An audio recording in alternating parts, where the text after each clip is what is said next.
I thought I'd left nightmares behind when I quit the badge. But that morning proved me wrong. It started just after dawn. Red and blue lights flaring in my rearview mirror, but they weren't mine. The sirens were cheap, flashing from the roof of a white SUV with Oak Haven Estates Community Compliance plastered on the doors. A knockoff cop car trying too hard to look official. Highway 17 stretched empty ahead of me, pale light rising over the asphalt. I checked my dash. 54 in a 55. No violations. Seat belt on. Headlights are steady. Nothing wrong. I eased my pickup to the shoulder, gravel crunching under the tires, and cut the engine.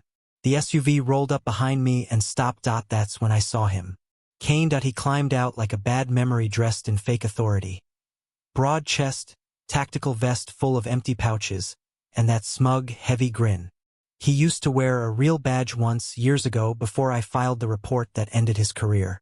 Evidence tampering, a temper problem, and a scandal involving a judge's wife.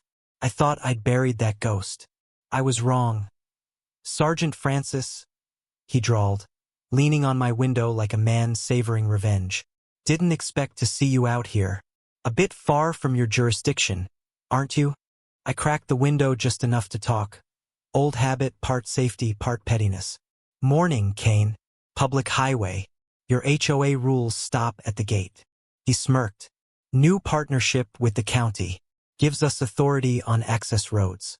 Councilman Dwyer signed it himself. County memos don't override state law, I said flatly. Private security doesn't run traffic stops. Another man climbed out of the passenger side. Young, nervous, clutching a clipboard like it could protect him. Kane pointed toward my bumper. Your registration sticker's covered in mud, he said. Violation of Oak Haven Bylaw 217, Section B. I glanced at the front plate. A little splash of mud from yesterday's fishing trip, sticker still clear. This was a joke. Not anymore, Kane added, his tone smug. We're enforcing community standards on shared roads. The kid recited something about thoroughfare extensions and remedial action. I knew what that meant. Rizzo's Towing was about to get another payday. You're not writing me a ticket, I said. Kane's grin vanished. No, I'm immobilizing your vehicle. On a state highway? I asked. That's illegal. Francis, he said, voice lowering. Don't make this hard. I'm making it recorded, I replied, tapping the mic clipped to my shirt. Names for the log. The kid mumbled. No comment. Perfect, I said. Spell that however you want. Kane leaned closer, his breath reeking of stale coffee. Call your lawyer. Already did, I said, raising my coffee mug. She's better at her job than you ever were. His eyes flicked to the highway camera pointed straight at us. The young one hesitated, then grabbed a bright yellow wheel boot from the back of their SUV. I watched him crouch and clamp it onto my tire. Metal locking against rubber, echoing in the morning quiet. It wasn't just harassment anymore. It was a war. Kane stepped back, folding his arms across his chest like a man posing for victory. Tough break, Sergeant. It's hard to pick your kid up from school without a truck. He knew about Leo. That was personal. That was the line that my jaw tightened. But I stayed calm. Anger gets you killed. You done? I asked evenly. He shrugged. Rules are rules. Call the number on the sticker. Rizzo'll take it to the impound. You can pay the fines there. Fines? I said. Or extortion fees? He grinned wider. Call it what you want. The sticker hit my window with a slap. Orange. Loud. Full of legal gibberish. The clock on my dash read 6:15 a.m. I looked at the boot, then at him. You realize what you just did violates the state transportation code, I said. Unauthorized immobilization on a state-maintained road. That's a misdemeanor. Maybe jail time. Kane laughed, a real one this time. You gonna arrest me, Francis? You're off duty. He turned back toward his SUV, satisfied. I watched him go, the gravel crackling beneath his boots. Then I tapped twice on my comm unit under the dash. A silent ping to dispatch, tagging my GPS and starting a 30-second audio record. I took a slow breath. All right, Kane? I said aloud, pretending defeat. You win. Just let me grab my coffee. He nodded, thinking he'd broken me. Big mistake. I got out, mug in one hand, phone in the other. Shielding my eyes from the flashing lights, I snapped 3 clean photos, the boot, the sticker, the highway marker, and his SUV in frame. All time-stamped, all evidence. You have a good day now, Kane? I said, voice level. Then I started walking. A mile down the highway toward Oak Haven Estates, my phone pressed to my ear. Hey, Anna, I said quietly. I need a ride. And dig up everything you can on Councilman Dwyer and a towing company named Rizzo. We've got a problem. The morning sun crept higher behind me. The game had just begun. By the time Anna picked me up, the anger had cooled into something sharper. Focus. We drove home mostly in silence, the sound of tires on asphalt mixing with the hum of thoughts in my head. My truck, my property, was sitting crippled on a public road because a washed-up ex-cop wanted revenge and a greedy HOA president wanted control. Anna didn't speak until we pulled into the driveway. They booted your truck on the highway? She asked, her voice tight, jaw clenched. Led by our old friend Kane, I said, grabbing a bottle of water from the fridge. Apparently they're a sanctioned auxiliary service now. She let out a bitter laugh. Sanctioned by who? That councilman with the spray-on tan and morals of a rattlesnake. Her fingers were already flying over the keyboard. Give me a name. Councilman Dwyer, I said. And Rizzo's towing. Start there. Within minutes, she was buried in county documents, her brow furrowed in concentration. Found something, she said. 3 months ago, Dwyer pushed through a community partnership ordinance. It's vague. All buzzwords about cooperation and enforcement. It's basically a blank check. We spent the next few hours digging, connecting dots, uncovering the dirt layer by layer. By evening, a picture had formed. A web of backroom deals and quiet favors. Karen Duke, president of the HOA, sat on the board of a property management firm that financed Dwyer's campaign loans. Rizzo's towing, in turn, had an exclusive no-bid contract with Oak Haven Estates. Every ticket, every violation, every towed car funneled money straight into their pockets. IT wasn't law enforcement. It was racketeering in khaki pants. That night, just past 10, a blinding white light cut through our living room window. I froze, heart pounding, then stepped to the door. Parked across the street, the same white SUV, community compliance stenciled on the side, headlights burning holes through my curtains. One of their guys stood beside it, holding a high-powered spotlight aimed right at our house. Petty, childish, but deliberate.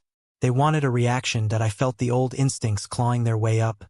Confront, control, defuse. But Anna's hand found my arm before I could step outside. Don't, she said. That's exactly what they want. She was right. We pulled the blinds closed, but the light bled through the gaps, harsh and relentless. An hour later, a new sound joined the harassment. A faint buzzing hum, like a mosquito that wouldn't die. I looked out the back window. A drone hovered just above the fence line, its tiny red and green lights blinking as it drifted toward the porch, lens pointing straight into our kitchen. Unbelievable, I muttered. They're filming our house. Light trespass and voyeurism, both crimes when aimed at a residence. But the HOA's rules didn't care about state law. They cared about control. From over the fence came a quiet voice. Evening, James, said Finley, our next-door neighbor. I am a retired accountant. Gardening fanatic. Soft-spoken, but there was steel in his eyes. Looks like you've got paparazzi tonight. Something like that, I said. Are you getting the light show too? He nodded toward the street. Feels like a movie premiere out there. Only the stars are idiots with badges they bought online. And now they've got a peeping drone. Classy. The drone swiveled toward him, almost offended. Finley lifted his garden hose, thumb over the nozzle. You think that thing's waterproof? He asked with a grin. Tempting, I said. But that's what they want, a reaction. He sighed and lowered the hose. Yeah, but still. The three of us, me, Anna, and Finley, stood in the dim backyard, framed by artificial light and quiet defiance. Our homes, our sanctuaries, had become cages. That's when it hit me. This wasn't just about my truck anymore. This was systematic intimidation disguised as authority. They wanted power, control, fear. And that night, I decided they wouldn't get it. I wasn't going to fight back in anger. I was going to dismantle them piece by piece and make them choke on their own rules. For the next 2 days, Anna and I moved like a tactical team. She dug deeper into emails, contracts, and shell companies. I turned my focus to the streets, their physical operations, their choke points, their money flow. The tow yard was their vault, the place where they turned fear into profit. That's where I'd start. Rizzo's lot looked exactly like a place that made you forget names and remember money. It sat in an ugly industrial curve of town. Chain link topped with barbed wire, diesel smell, and a graveyard of cars packed bumper to bumper like bad decisions. The gate squealed when the yardman opened it, and the whole place smelled of oil, hot metal, and stale cigarettes. Perfect. I walked toward the grimy office in clothes I hadn't worn in years. Faded jeans, a threadbare tee, a cap pulled low. No badge, no uniform, no ego, a man trying to look small and forgettable. Anna had prepped me. Burner phone, 50 in cash, and a story about needing a cheap part for a beater. Keep it simple. Keep it believable. The man behind the counter was all slack jaw and grease stains. Rizzo, exactly as advertised. He looked up from his crossword like I'd interrupted his daydream. "What do you want?" he grunted. I played the role. Desperate, earnest, a little clueless. Side mirror for an '08 Civic. "Heard you might have one." He squinted, counted the cash, and made the calculation we both knew he would. 50 says you're not trouble, he decided. He buzzed the gate and told me to be quick. The yard swallowed me whole. Rows and rows of cars. Some wrecked, others suspiciously pristine. License plates, chalk marks, and yellow toe slips glinted in the weak light. I moved slowly, keeping my head down, phone in hand pretending to check prices. While in reality each picture I took auto-uploaded to Anna's secure cloud. She'd set the rig so nothing tied back to the burner. It was surgical, plates, dates, the codes scribbled on the logs. Every photo was a little grenade of proof. Behind the office, nailed to a greasy pegboard, was a clipboard that changed everything. Oak Haven active boots. A handwritten roster of plates, dates, violation codes, a ledger of victims. Names of neighbors, dates when their cars disappeared, and the thin little notes that made it obvious this was business, not enforcement. I snapped shaky, careful photos through the grimy window. The angle sucked, the light was lousy, but the info was legible. It was everything that I slipped back inside, made my play for a part that didn't exist, slid the 50 across the counter, and walked out with more than I'd paid for. My pulse was high, but underneath it beat that old cop satisfaction. Evidence in hand, a trail to follow. We didn't waste time. Anna chewed through public records like a dog with a bone. Loans, board minutes, shell companies, the connections mapped out were ugly and tidy at once. Dwyer's Ordnance, the management company loans, Rizzo's no-bid contract. A perfect little scandal ready to be lit. She sent copies to a few journalists and started prepping FOIA requests. I drove the truck to a friend who ran a legit security shop and told him exactly what I needed. Eyes everywhere, but invisible to anyone thumbing through the dashboard. Front, back, hidden drives hardwired to the battery. No blinking LEDs. No cheap cloud streams. I wanted footage that could never be called planted. An hour later the F-150 was wired like it belonged to a covert operation. A discreet camera behind the rear view, another tucked low and aimed up under the dash. The feed recorded to a hidden drive soldered into the rig, a little fortress of evidence. We baited the trap. I left the truck where I always did, right in plain sight. That was the point. Make it obvious. Make it tempting. If they were going to plant something, they'd want to do it in a place that screamed opportunity. 2 nights later, the ritual returned. Phantom lights, that low drone buzz, the sense that someone had turned our lives into a show they controlled. Buster stirred. Our golden, the house's internal alarm, and I went to the window. Kane moved like a shadow, slipping across the yard to the truck, a small flashlight in hand. He worked the passenger door with practiced, quiet hands. I felt adrenaline, but the training told me to be still. Keep the camera rolling. Let them make the mistake. From the living room I hit record on my backup. The hidden cameras had the close-ups. My phone had the angle through the glass. I watched him move in the night, methodical, sure. He pulled something from his pocket, crouched, then tucked a small baggie under the seat and slipped away like he owned the place. The footage was clean, unmistakable. Kane, the bag. The motion that I didn't touch the bag. Not a finger. That would ruin everything. We left it where it was and called a trusted contact quietly in the early morning hours. The next move had to be careful. Chain of custody rules exist for a reason. We'd package the evidence right, we'd take down the whole machine. We'd do it so nobody could weasel out with a technicality. The bag in my truck changed the case from dirty HOA politics to felonies with teeth. Planting contraband, breaking and entering, an attempt to frame a sworn officer. Those were crimes that couldn't be shrugged off as a bylaws dispute.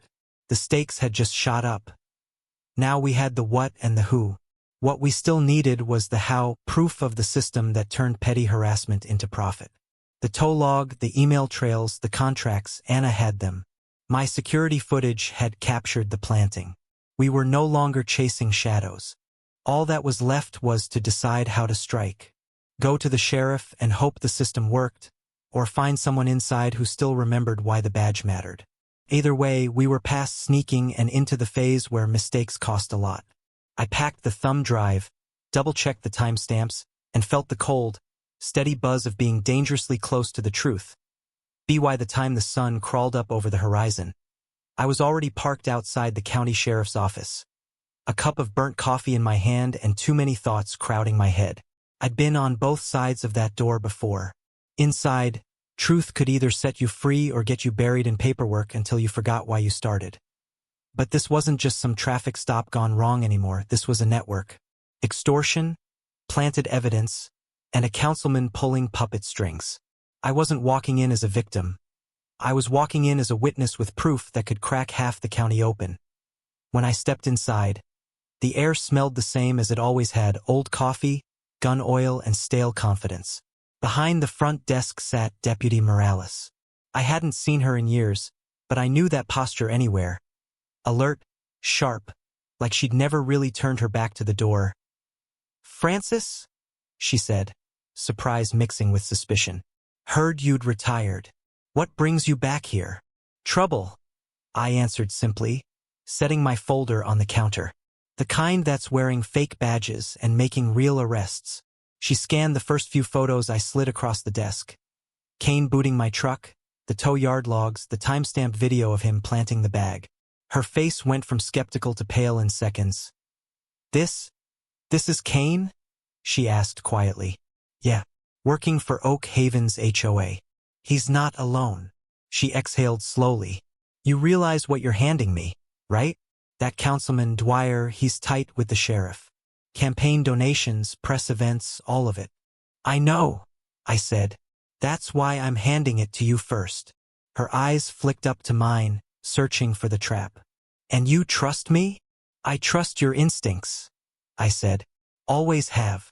For a long moment, the only sound was the hum of the fluorescent light above us. Then she nodded. "All right, leave this with me. But, Francis, be careful who you tell. This kind of evidence can make people disappear." I didn't like the chill that crept into her tone. She'd meant it literally. I drove home on autopilot, every mile heavier than the one before. Anna was waiting in the driveway, laptop open, hair pulled back like she hadn't slept in a day. "How'd it go?" she asked. "I gave it to Morales," I said. "She'll move it up the chain." Anna's expression tightened. "And if the chain's already rotten?" I didn't answer. I didn't have to. We both knew too well what power and silence could do when they worked together. That night, the air felt different, thick, waiting.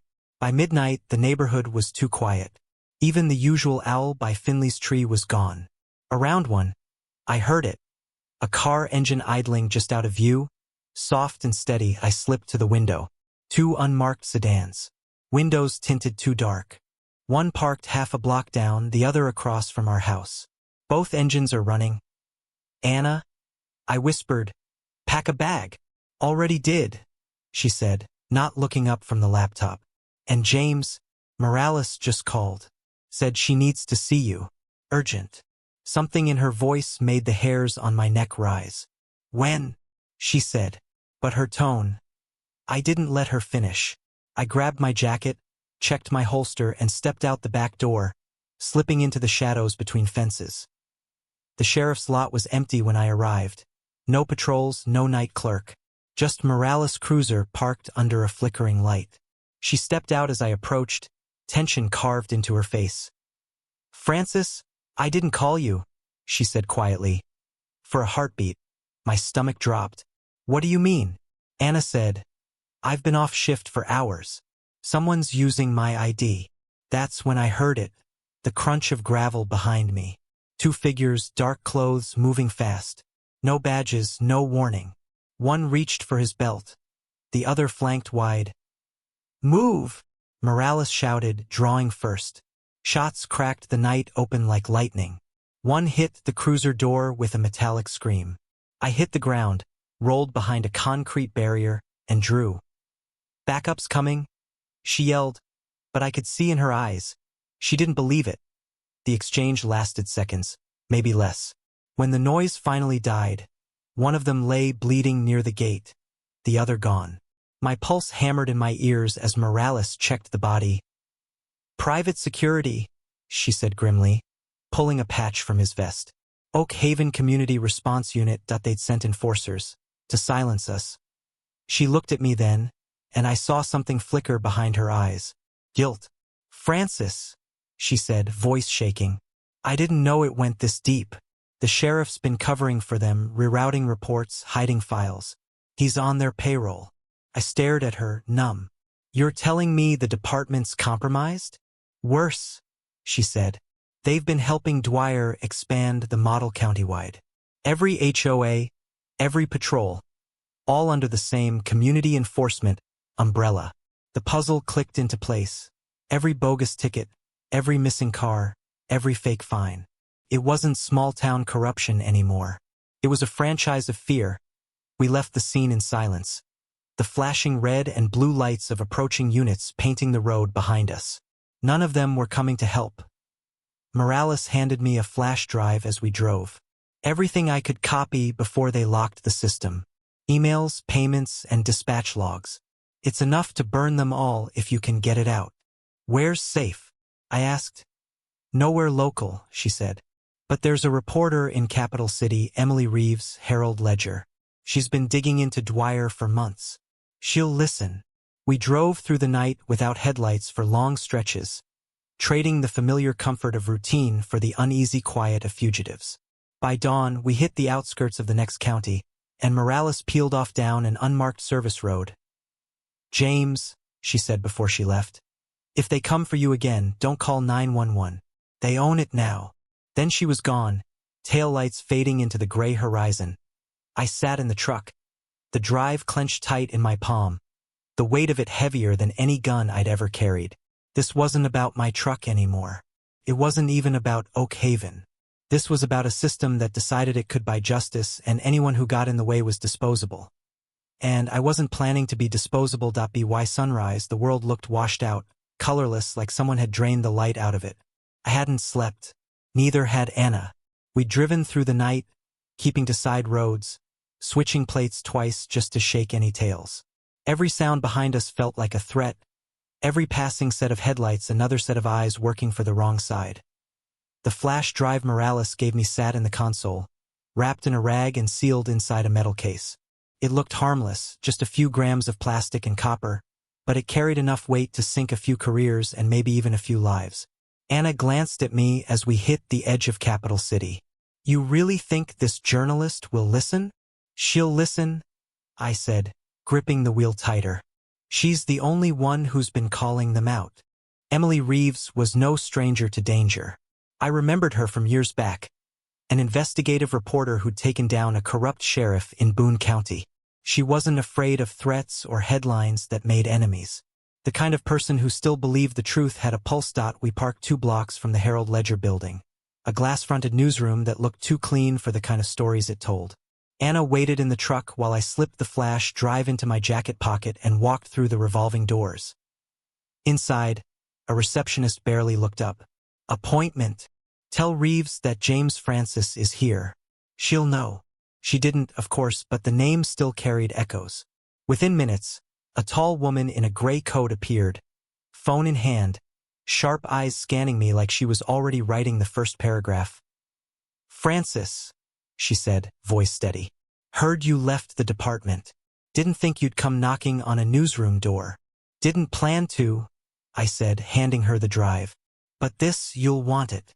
She studied it, then me. What's on it? Proof that your favorite councilman isn't just corrupt. He's running a private law enforcement network. Deputies on payroll. Fake warrants. Evidence tampering. And a dead man if this keeps going. That got her attention. We sat in a small meeting room. Blinds half drawn, fluorescent light buzzing. She plugged in the drive and the files unfolded. Contracts, emails, camera footage, dispatch records, and photos of Kane's late-night visit to my truck. Each click of the mouse was another nail in their coffin. Emily leaned back in her chair, eyes wide but focused. This is enough to start a federal investigation. But you realize once this goes public, you're done in this county. They'll come after you. They already have, I said. This isn't about me anymore. She nodded slowly. Then we don't go local. We go national. She picked up the phone, spoke a few quick sentences to someone on the other end, and within half an hour, a secure server began uploading everything. While the files were transferred, she asked for names, dates, details, all of it. I told her everything, from the highway stop to Morales warning. By the time I finished, she looked both horrified and hungry. The kind of mix only journalists wear when truth finally lands in their lap. Then her phone buzzed. She frowned. That's strange, she muttered, checking the message. What is it? I asked.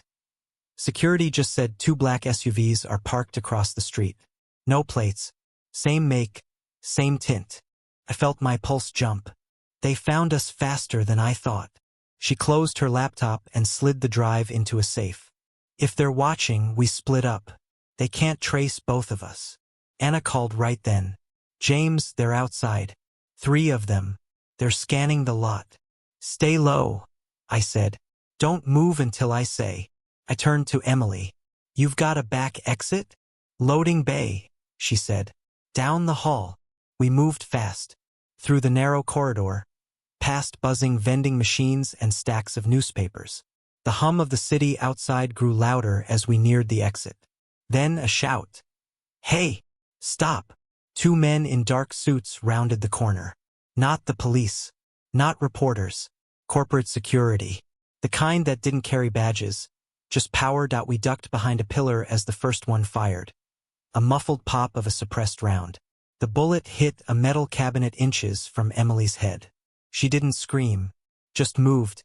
Fast, smart, fearless. We burst through the rear door into an alley. The air smelled of rain and exhaust.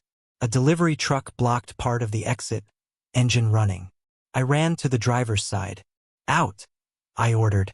The man looked ready to argue until he saw my face. He got out without a word. Get in, I told Emily. We tore through the alley, tires screeching on wet pavement. The SUVs followed, black, silent, relentless. Anna's voice came through the phone, shaking. They're coming after you. I know, I said, eyes on the mirror.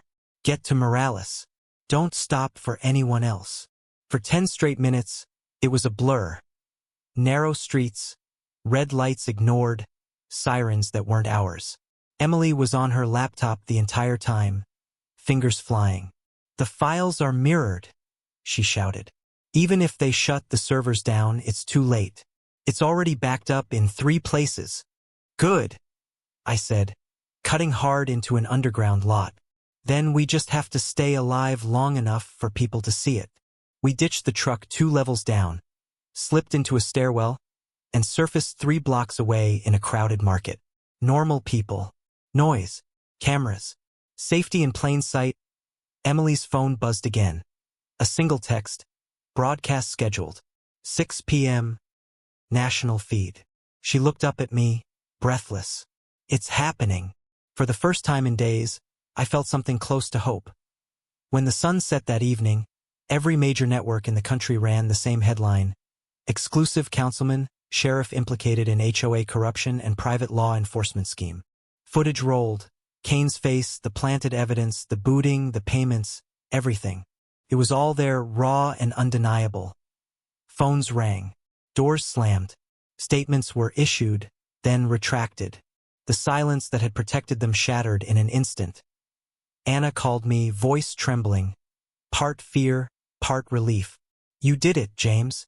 It's out. Everyone's seeing it." But I didn't feel like celebrating, because I knew how men like Dwyer operated. When they couldn't hide behind power, they hid behind violence. And something told me this story wasn't done. Not yet. The morning after the broadcast, the world didn't feel the same. News vans lined the streets of Oak Haven like vultures. Reporters jostled for space, microphones raised, hoping to catch the next soundbite of outrage. For once, the cameras weren't aimed at me. They were aimed at them. Councilman Dwyer's perfect suburban empire was cracking in front of the world's eyes. The footage of Kane planting the bag in my truck looped on every screen. Slow motion, zoomed in, dissected by anchors who'd never seen a real fight in their lives. The public wanted blood. And this time, they weren't settling for a press release. By mid-morning, the county courthouse was surrounded. Protesters shouted, holding signs that read, "End private police. Justice for Oak Haven. No one is above the law."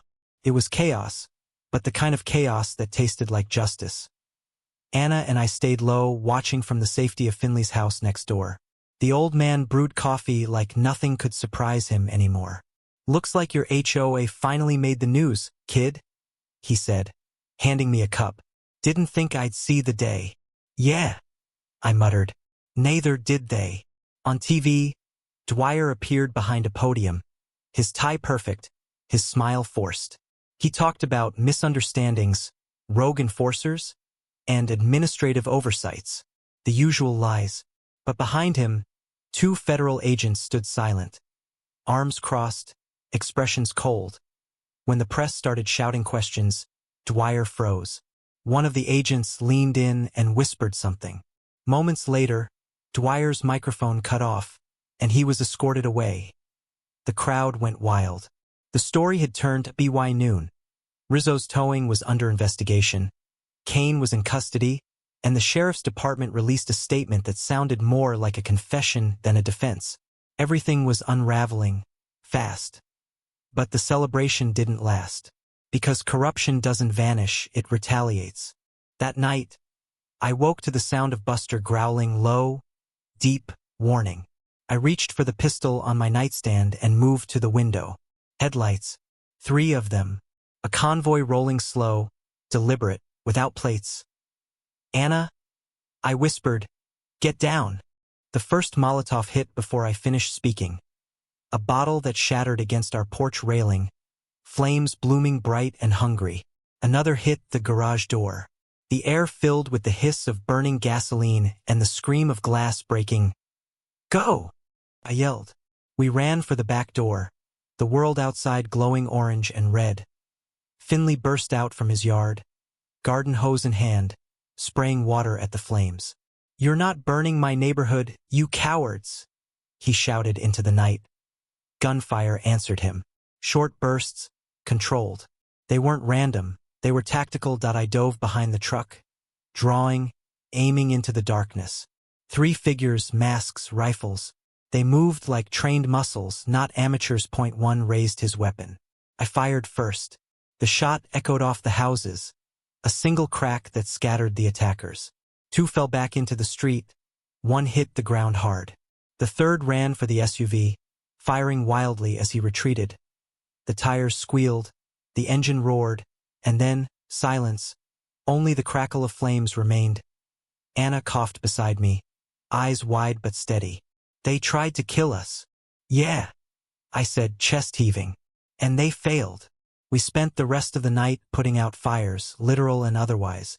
By dawn, local cops arrived, but the look in their eyes told me they were terrified. Not for us. For themselves. One officer whispered, "They weren't supposed to go that far." "Who gave the order?" I demanded. He didn't answer, just looked away. Within hours, federal agents flooded Oak Haven. The whole neighborhood turned into a live crime scene. Charred evidence, burned tires, shattered glass, bullet casings on manicured lawns. But amid the wreckage, one thing survived: the footage. My cameras, both the ones in the truck and the backups Anna had synced to the cloud, captured everything. The SUVs, the attackers, the weapons. And when that new footage hit the airwaves, the story went nuclear. Every major network called it the Oak Haven scandal. They replayed it in slow motion, the flames, the gunfire, the proof that the corruption wasn't just political. It was personal. The DOJ opened an inquiry. The governor issued a statement. And overnight, Oak Haven went from a luxury community to a national embarrassment. The HOA was dissolved by court order. Dwyer was indicted on multiple counts: fraud, conspiracy, obstruction. Kane's bail was denied, and the sheriff quietly resigned before anyone could cuff him. For the first time in months, I felt something I hadn't in a long while: quiet. Not peace, not yet, but quiet. That evening, I stood in front of the garage, what was left of it. The walls were blackened, the Mustang covered in ash. Finley walked over, hose still dripping, shaking his head. "Hell of a week," he said. "Yeah," I replied, staring at the burned wood. "Hell of a year." Anna joined me, resting her hand on my shoulder. "It's over, James." I looked at her, then back at the wreckage. "No," I said softly. "It's just beginning. We showed them what happens when power hides behind fear. Now we make sure they never rebuild it." The fire had taken the house, but it couldn't touch the truth. A week after the fire, Oak Haven didn't look like a neighborhood anymore. It looked like a reminder. The lawns that once glowed emerald under sprinkler systems were now trampled flat under the boots of investigators. Yellow tape fluttered in the wind like warning flags. The community compliance SUVs were gone, impounded as evidence. The HOA office sat boarded up, windows blackened, papers scattered across the floor like the remnants of a storm. Everywhere you looked, something was broken: fences, trust, illusions. But in the middle of that ruin, people were finally talking to each other again. No titles, no fake authority, just neighbors. Finley rebuilt his fence first. Same picket style, same paint, just stronger. He said it wasn't about the wood. It was about the message. You can knock it down, but I'll rebuild it better. Anna and I spent most of our days helping others clean up. Broken windows, burned mailboxes, bullet holes, little things that said, "Someone tried to silence us." But every patch, every nail hammered back into place, said louder, "We're still here." The media eventually moved on, as they always do. But before they did, Emily Reeves came back for one final interview. She stood in front of my garage, or what was left of it, with the camera rolling and that same steady look in her eyes. "James," she said, "after everything that's happened, do you regret it?" I looked around, at the ashes, at the neighbors waving from across the street, at Anna holding a coffee cup in her soot-stained hands, and I answered honestly. "No," I said. "You can rebuild walls, but once you've seen behind them, you can't unsee the truth." She smiled slightly. "What happens now?" "Now?" I said. "Now it's their turn to be afraid."